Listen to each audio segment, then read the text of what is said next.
Hoy vamos a ver si animales de Ucrania hablan el mismo idioma que los animales de México. Ok, vamos a empezar. Wow, wow. Qué guau, guau.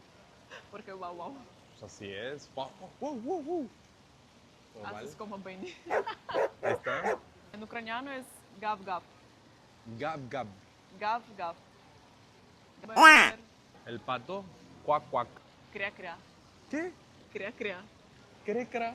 Crea, crea. No suena nada como el pato. De cuac, cuac, cuac, cuac.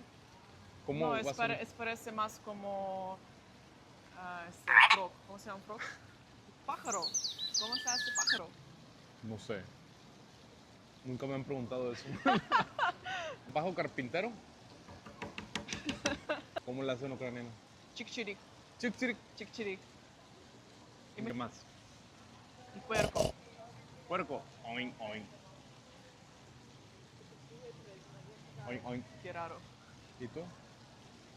¿Yo? ¿O como en ucraniano? En ucraniano, hru, hru. Juru, juru. Hru, hru.